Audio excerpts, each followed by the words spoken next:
Hello, everyone, and welcome back to English Talk Sessions. My name is Mia, and I'm here again with James for our second episode. Hi, everyone. I'm James. It's so nice to be here with you again. In our first episode, we talked about staying motivated every day. And today, we're going to talk about something closely connected to that topic. That's right. Today's topic is how to build good habits. If you remember from our last episode, motivation comes and goes, but habits are different.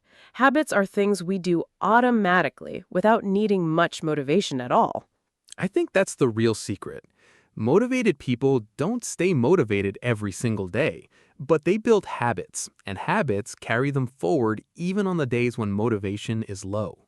As always, this podcast is for English learners, so we will speak slowly and use simple words. If you don't catch every word, don't worry. Just relax, listen, and enjoy the conversation. That's right. And remember, you don't need to understand everything perfectly. Just listening regularly will help your English improve naturally, little by little. Before we start, let's do a quick recap of episode 1 for anyone who is new here. We talked about staying motivated through small, daily actions, tracking progress, and being kind to ourselves on difficult days. Yes, and today's topic builds directly on that foundation. If motivation is the spark that gets us started, habits are the engine that keeps us moving forward day after day without needing that spark every single time. I love that comparison. So, James, let's start with a simple question. What exactly is a habit? Good question. I would say a habit is a behavior we repeat so often that it becomes automatic. For example, brushing your teeth every morning. You don't think about it, you just do it without any effort. That's a nice example. I read somewhere that a habit has 3 parts: a cue, a routine, and a reward. The cue is something that reminds us to start, the routine is the action itself, and the reward is the good feeling we get afterward. That's really interesting. Can you give us a simple example of that, Mia? Sure, my cue might be waking up in the morning. My routine is drinking a glass of water, and my reward is feeling fresh and awake. After doing this many times, my brain connects waking up with drinking water automatically. That makes a lot of sense. Understanding this cycle helps us build new habits more easily because we can design our own cues and rewards on purpose. Now, let's talk about why habits matter so much. In our last episode, we talked about motivation and how it goes up and down like waves. Habits are different because they don't depend on how we feel. That's such an important point. Remember we said successful people don't wait for motivation. They build systems instead. Habits are exactly that system. Once something becomes a habit, we don't need willpower anymore. We just do it. And that saves us a lot of mental energy. When a behavior becomes automatic, our brain doesn't need to make a decision every time. This is why habits feel so much easier than trying to force ourselves with motivation alone. So let's move to the practical part now. How do we actually build a new habit? I know many people try to change too much at once and then they give up quickly. That's a very common mistake. I think the first key is starting small. Instead of saying, I will exercise for 1 hour every day, it's much better to say, I will exercise for 5 minutes every day. This connects to the 5-minute rule we talked about last time. Right, I remember that one. Small actions feel easy, so it's not scary to start. And once we begin, it's often easier to continue a little longer than we planned. For me, when I wanted to build a reading habit, I didn't say, I will read 1 book every week. I said, I will read just 1 page every night. It felt so small that I never had an excuse to skip it. I used a similar idea when I wanted to start writing in a journal. I told myself I will write just 1 sentence every day. Some days I only wrote 1 sentence, but other days I wrote a whole paragraph because starting was the hardest part. That's such a powerful idea. Once we begin, continuing feels much easier. So the goal isn't really about doing a lot. It's about showing up consistently, even in a small way. Another useful idea is habit stacking. This means connecting a new habit to a habit you already have. For example, after I brush my teeth, I will stretch for 1 minute. The existing habit becomes the cue for the new one. I love that idea. It's like building a chain of small actions. I connected a new habit to my morning coffee. I told myself, after I make my coffee, I will write down my goals for the day. Now I never forget because coffee is already part of my routine. That's such a smart trick. It removes the need to remember a new habit separately. You just attach it to something you already do without thinking. Now, let's talk about the environment because I think people often forget this part. In our last episode, we mentioned that a clean, organized space helps motivation. The same is just as true for habits. If I want to build a habit of drinking more water, I put a water bottle right on my desk where I can see it. But if I want to reduce a bad habit, like checking my phone too much, I put my phone in another room. That's such a simple but effective idea. We often believe habits are only about willpower, but our environment actually does a lot of the work for us. If good choices are easy to see and bad choices are hard to reach, we naturally make better decisions. For example, if I want to eat healthier food, I put fruit on the table where I can see it, and I don't buy snacks I don't want to eat. This way, I don't need to use willpower every time I feel hungry. I also think it helps to make good habits as easy as possible and bad habits as difficult as possible. This is sometimes called reducing friction.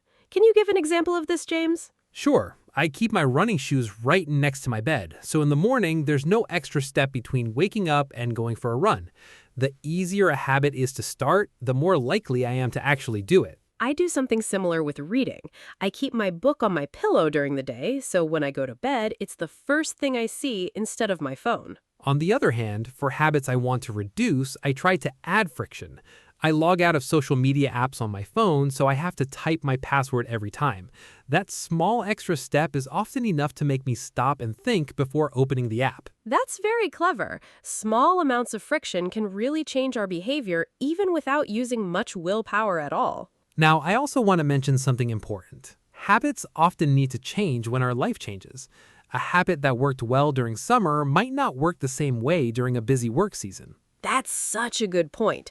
Many people feel like they failed when a habit stops working, but really, it might just need to be adjusted for their new situation. When my work schedule changed, I had to move my exercise time from evening to morning. Being flexible with our habits while staying committed to the overall goal is really important. The specific time or method can change, but the core habit can still continue in a new form. Now, I want to ask you something, James. What do you do when you miss a day? I think this happens to everyone, and it can feel discouraging. That's a great question. I used to feel really bad when I missed a day, like I had failed completely. But now I follow a simple rule. Never miss twice in a row. If I miss one day, that's okay, but I make sure I don't miss the next day too. I really like that rule. It removes the pressure of being perfect, but it still keeps us on track. One missed day doesn't destroy a habit, but many missed days in a row can. Perfectionism is actually dangerous for building habits. If we believe we need to be perfect, one small mistake can make us want to quit completely. But if we accept that mistakes happen, it's much easier to continue. That connects to what we said in our last episode about failure. Failure isn't the opposite of success, it's part of the process. The same is true for habits. Missing a day isn't failure, giving up completely is. Well said, Mia. Now let's talk about tracking habits, because I think this is a really helpful tool. Do you track your habits in any way, James? Yes, I do. I use a simple calendar, just like we talked about with streaks in our last episode.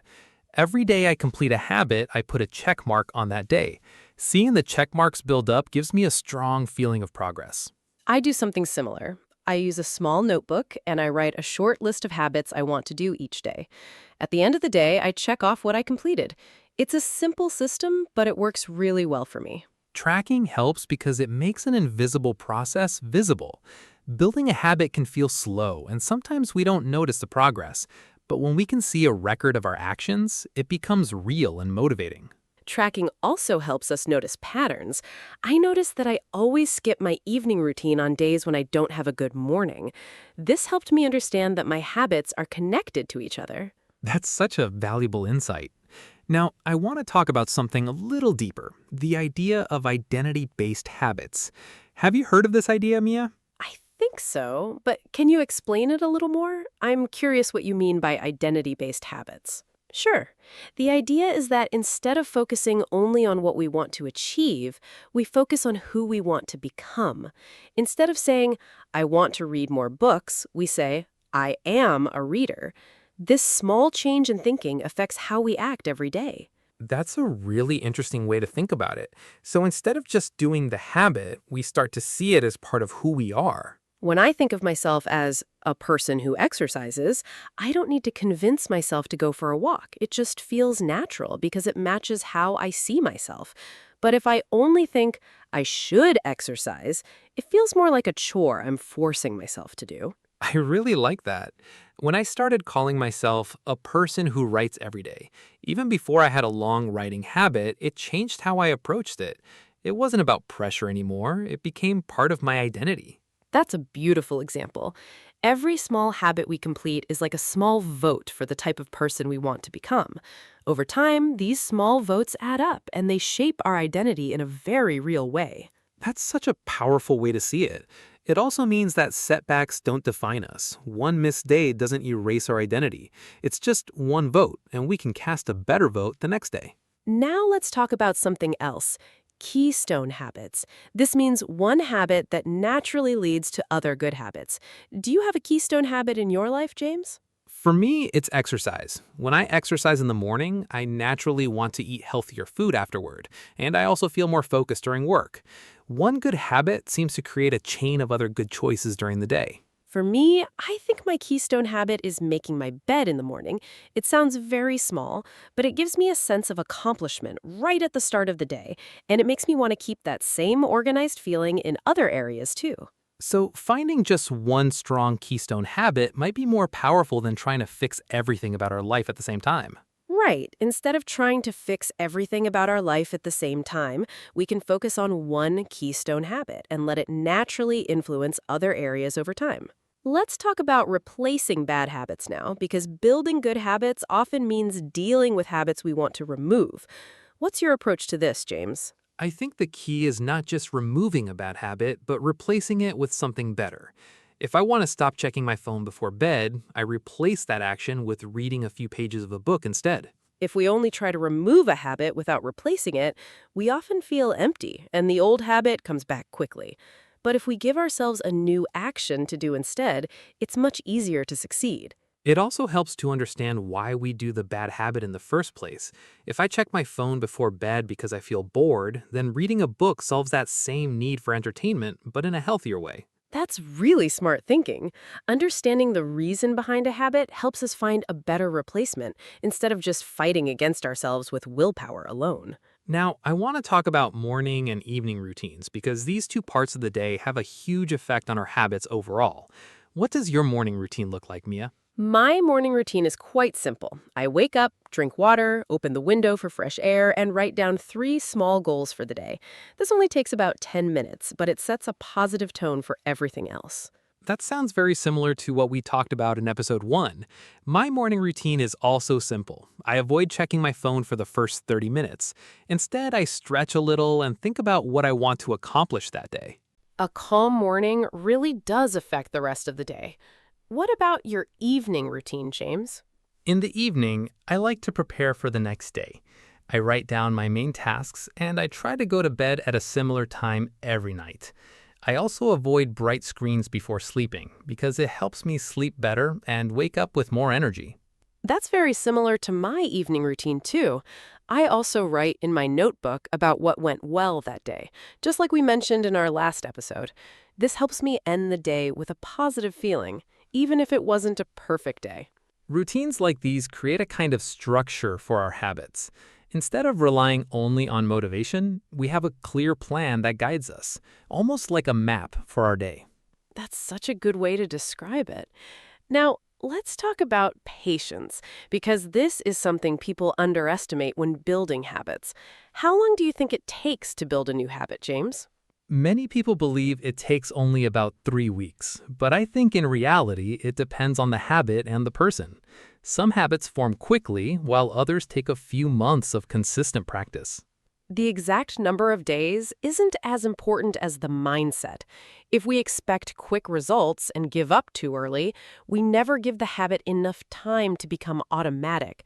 patience is really the key ingredient here. I try to remind myself that habits are like planting a seed. We don't see results immediately, but if we keep watering it, little by little, it grows into something strong and lasting. I love that comparison. Many people quit right before they would have succeeded simply because they expected faster results. If we can be patient and trust the process, the results eventually come. That connects perfectly to what we discussed about consistency in episode 1. Small, consistent actions repeated over time are much more powerful than big efforts that don't last. Now, I want to talk about something practical. What happens when other people don't support our new habits? Have you ever felt this, James? Sometimes, when I try to eat healthier, friends invite me to eat unhealthy food, and it feels awkward to say no. Social situations can really challenge our habits. One helpful idea is to prepare a simple response in advance so we don't feel pressured in the moment. Saying, I'm trying something new right now, but thank you, feels much easier than explaining everything in detail. It also helps to find friends who support our goals, even just one or two people. When someone understands what we're trying to do, temptation feels much easier to resist. And it's important to remember that occasional flexibility is okay too. Building a habit doesn't mean we can never enjoy something different. It just means we return to our habit afterward, without feeling guilty about one exception. That's a healthy way to think about it. Guilt actually makes it harder to continue because it creates a negative feeling around the whole process. It's better to simply move forward without judging ourselves too harshly. Now, let's talk about accountability again, because it also helps a lot with building habits, not just with motivation. Do you share your habits with anyone, James? Yes, actually. My friend and I check on each other's habits every week. We simply ask, how did your habits go this week? Knowing someone will ask me really helps me stay consistent, especially in the first few weeks of a new habit. I also think it helps to celebrate small wins along the way. When I complete a habit for a full week, I do something small to celebrate, like enjoying my favorite tea or watching an episode of a show I like. Celebrating progress keeps us motivated to continue. It's important to notice our effort, not just the final result. Building a habit is a journey, and every single day counts, even the small ones. So, to sum up what we talked about today, we shared many useful ideas, understanding the habit loop of cue, routine, and reward, starting small, habit stacking, designing our environment, reducing friction for good habits, and adding friction for bad ones, identity-based habits, finding your keystone habit, following the never miss twice rule, tracking our habits, replacing bad habits instead of just removing them, handling social pressure, adjusting habits when life changes, creating morning and evening routines, being patient, and using accountability and small celebrations. That's a wonderful, detailed summary, Mia. We covered so much today. I think the most important message is this. Good habits are built through small, repeated actions, not through big, dramatic changes. And just like we said about motivation in our last episode, we don't need to be perfect every day. We just need to keep showing up little by little, and over time, those small habits shape our whole life. Well said. I hope our listeners feel inspired to start building one small habit today, even something as simple as drinking a glass of water in the morning. That's a perfect place to start. Thank you all so much for joining us for this second episode of English Talk Sessions. We really enjoyed sharing these ideas with you today, and we hope you picked up some useful new vocabulary along the way, too. If you missed our first episode about staying motivated, we highly recommend listening to it too, because these two topics really connect together, and understanding both will help you build a stronger, more consistent English learning routine. Motivation gets you started, but habits keep you going. Remember, building good habits is a daily practice, just like staying motivated. Start small, be patient, and keep going, one step at a time. Thank you all for listening. Take care, keep building good habits, and we will see you in the next episode. Goodbye, everyone, and see you soon. Goodbye.